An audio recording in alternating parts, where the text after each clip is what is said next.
नमस्कार दोस्तों, मेरा नाम विद्या रॉय है और स्वागत है आपका हमारे YouTube चैनल में।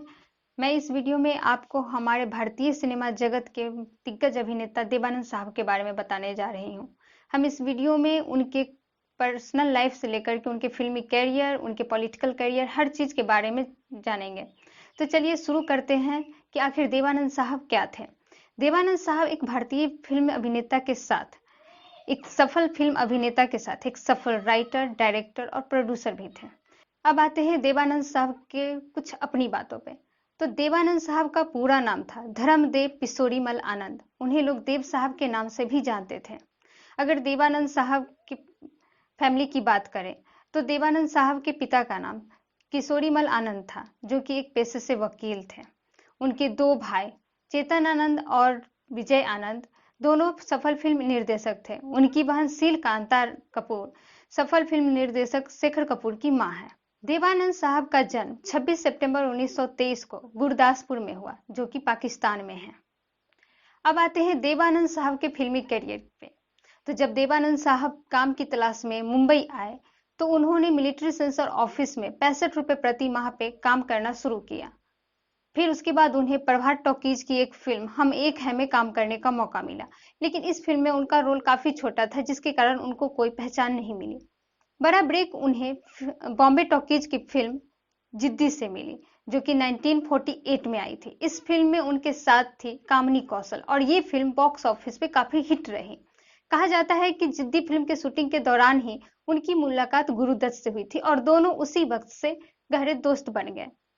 1949 में उन्होंने अपनी एक फिल्म कंपनी बनाई, जिसका नाम उन्होंने नवकेतन रखा। उसके बाद देवानंद साहब की एक पर एक हिट फिल्में आती रही, जिसमें से कुछ फिल्में थी मुनीम जी, सीआईडी, हरे राम हरे कृष्ण, काला पानी, गाइड। इसके बाद उस समय के हर नौजवान देवानंद साहब के स्टाइल के दीवाने हो गए। फिल्म गाइड और काला पानी के लिए उन्हें बेस्ट एक्टर का अवार्ड भी मिला। अगर गाइड फिल्म की बात करें तो यह फिल्म 1965 में आई। यह देवानंद साहब की पहली रंगीन फिल्म थी। यह एक उपन्यास पर आधारित थी और इस फिल्म में उनके साथ थी वहीदा रहमान जी और ये फिल्म बॉक्स ऑफिस पे काफी हिट रही। इस फिल्म के बारे में कहा जाता है कि गाइड जैसी फिल्में बार बार नहीं बनती, वह सिर्फ एक बार बनती है। अब आते हैं देवानंद साहब के पर्सनल लाइफ में। अगर उनकी पर्सनल लाइफ की बात करें तो उनके लाइफ में सबसे पहले एंट्री हुई सुरैया जी की। सुरैया जी एक फिल्म अभिनेत्री के साथ एक गायक भी थी और वो उस वक्त देवानंद से काफी ऊंचे ओहदे पे थी। कहा जाता है कि विद्या फिल्म की शूटिंग के दौरान सुरैया जी बोट से गिर करके डूबने लगी थी। तब देवानंद साहब ने उनकी जान बचाई थी और उसी वक्त से दोनों के बीच प्यार का सिलसिला शुरू हुआ। लेकिन उनका प्यार ज्यादा दिन तक नहीं चला, क्योंकि सुरैया जी की जो दादी थी वो इनके धर्म देवानंद साहब के धर्म के खिलाफ थी, क्योंकि देवानंद साहब हिंदू थे और सुरैया जी मुस्लिम थी, जिस वजह से उन दोनों की शादी नहीं हो पाई और सुरैया ने उसके बाद कभी शादी नहीं की। इसके बाद इनके लाइफ में एंट्री हुई कल्पना कार्तिक की। कल्पना कार्तिक के साथ इनकी कुल 6 फिल्में आई और 6 बॉक्स ऑफिस पे हिट रही। कल्पना कार्तिक ने कल्पना कार्तिक और देवानंद साहब ने 1956 में इस लव स्टोरी को शादी के बंधन में बांध दिया। इनके 2 बच्चे हुए, विजय आनंद और देवीना आनंद। कुछ समय पहले देवानंद साहब ने एक इंटरव्यू में कहा कि अगर उनकी शादी सुरैया जी से हो जाती तो उनकी जिंदगी कुछ और होती। अपने 6 दशक से ज्यादा के फिल्मी कैरियर में देवानंद साहब ने कुल 114 फिल्में की, जिनमें से अधिकतर फिल्में उनकी बॉक्स ऑफिस पे काफी हिट रही।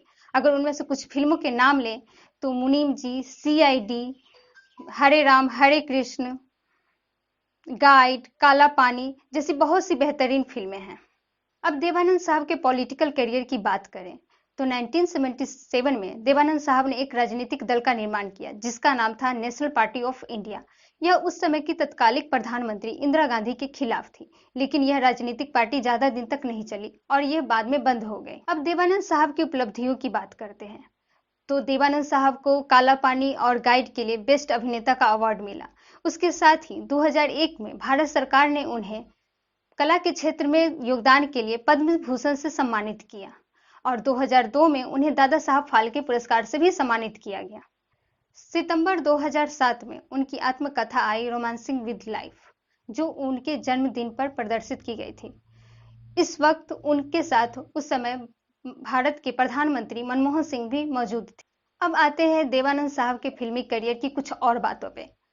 तो बतौर निर्देशक उनकी कुल 35 फिल्में आई, जिसमें से 18 फिल्में सफल रही, और बतौर निर्माता उनकी कुल 19 फिल्में आई, जिसमें से 10 हिट रही। तो एक तरह से देखा जाए तो देवानंद साहब ने अपने फिल्मी करियर के अभिनेता का किरदार, डायरेक्टर का किरदार और प्रोड्यूसर का किरदार बखूबी से निभाया है। फिर आखिर में वो दिन आया 3 दिसंबर 2011, जब देवानंद साहब 88 वर्ष की उम्र में हार्ट अटैक की वजह से हमें इस दुनिया से अलविदा कहा गया।